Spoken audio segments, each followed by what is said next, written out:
to find that the version of the tasawwuf of the men of Allah and the women of Allah were out there in the streets, standing for justice and speaking against falsehood.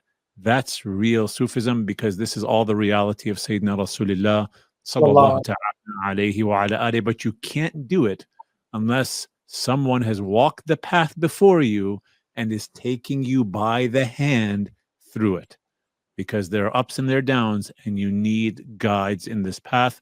May Allah guide us to those guides, Sheikh Hassan. And while we're speaking about this, and I'd like to mention those brave young men and young women standing to the tyranny of the tyranny of the tyranny of the tyranny of the establishment, all establishments. We're talking about press against them, talking about institutions of learning is against them, we're talking about military is against them, we're talking about every institution that represent the status quo in America is standing against those young men and young women in the universities. With Hassan, do we have your time? Can we go through this together? Do we have time? Absolutely. Yes, absolutely. Let's say a few words about this. Yes, I want you to. But first, let's do this. Sajjad, Google for me, and I'm bringing this up on screen for everyone. College encampments. Let's first start here, and I want us to see what we're seeing. Because first, as you said, they're standing against the press, the tyranny of the system at whole. So if we look at the college encampments. But what do we see? How scroll down a little bit. Police dismantle you. Okay. Several college protests turned violent. Police called to clear it. Okay. And then if you scroll down more, I saw this earlier today. There was a lot of, how they use their words. Pro-Palestinian. Police clear pro-Palestinian. Several turned violent. You see all these words that they're using. Arrest. Violent. Yeah, turn violent. But actually, it's just the violence that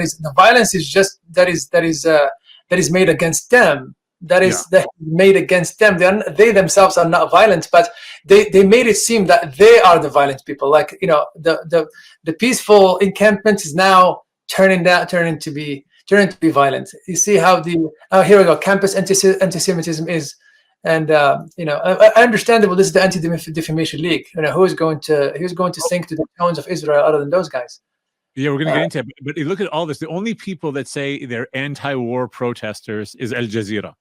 Everyone else of this pharaonic system is using every word possible to paint the picture. Now, Sheikh Hassan, what's amazing about this, I was at the encampment yesterday in Johns Hopkins. Gotcha. Oh, my goodness. I mean, they're just like in peace. No one is raising a voice. Even the speakers on the microphone are just talking about humanity, and everyone is just clapping. And you know what's amazing about this, Sheikh Hassan? If you looked at the crowd, it was probably 2% at best Muslim.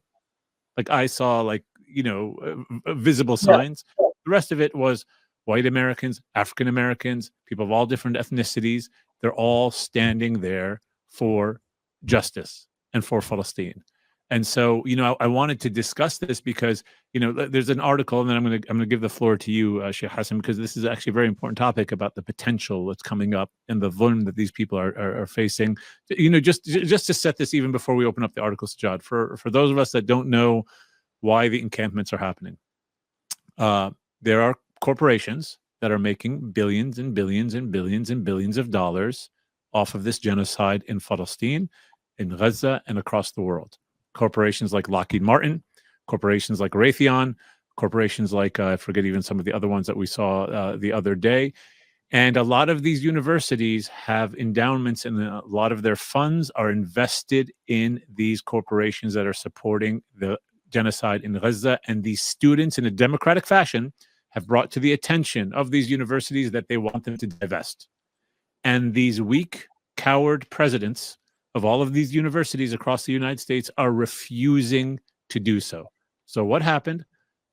The students exercising their democratic freedoms and their anti-war rights are sitting and setting up these peaceful encampments to try to demand from their universities divestment. And the universities are refusing, and instead they're sending military and police in to attack, to the extent that Sheikh Hassan, in Columbia University, before they cleared it out, it was like, it almost reminded me of like what was happening in Gaza. They did like a siege, they cut off water, no food, no drink can come in. They're threatening, this is Columbia University. These are Ivy League schools. They're threatening students with expulsion. You dare? Yeah, and they did. It's unbelievable. Like this is something about, you could say whatever you want about the help of the government to the Israelis, whether it's weapons, whether it's money, whether it's logistics, whether it's negotiation with all the neighboring states not to intervene. In a place like Morocco, for example, you cannot even wear the kufi. You cannot even, they were taking kufis from the people who are getting into a soccer game because they wanted to talk about Palestine, and they have songs about Palestine while they are watching the game. All right. And it is the Americans who went to all of the Middle Eastern countries and negotiated so they can thwart whatever it is that's going to be a public display of support to Gaza, no whatsoever. So the Americans are not just, the American government is not just giving. So, but at the end of, we can say whatever we want about that, and we're right about all of that support of genocide. But throughout history, the American people have been always in the right side of history regarding a lot of things, a lot of injustices in the world. At the core of the consciousness of the American, the good, beautiful consciousness of the American people are always at the vanguard of it were the students. Whether it's the wars that America has been involved in since Vietnam and before Vietnam, the students are always standing up. They're always going. They're always changing things because of the price that they were willing to pay, because they really hold into the ideals of what makes this country great. They hold into those ideals, and they put the whole society into question, really to look in the mirror to see what they can do. So this is not strange. This has been done before. And it's not strange to the American culture. What's strange to the American culture is the reaction of the media would at least send somebody to talk to those guys and listen to them. When we look at CNN, when we look at all of those people, what they do is basically they go to a Jewish person in there complaining about them, and they say, well, they are anti-Semite. Nobody's, and they are anti-Semite, and they are this and they are that. They are also chorus in the play of in this play in which everybody is clapping to the perpetrators, everybody's clapping to the genocide makers, everybody's clapping to the Israelis in ways that are just shameful.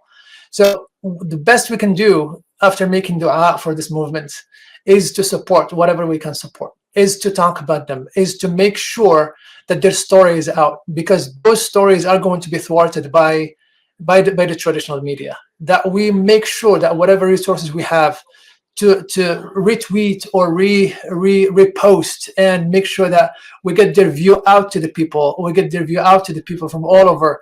And this is just the beginning. And I'm pretty sure, inshallah, bi'idhnillah, that it starts catching up in Europe, especially in Great Britain and other places of the world where the students are standing up to this. They're young.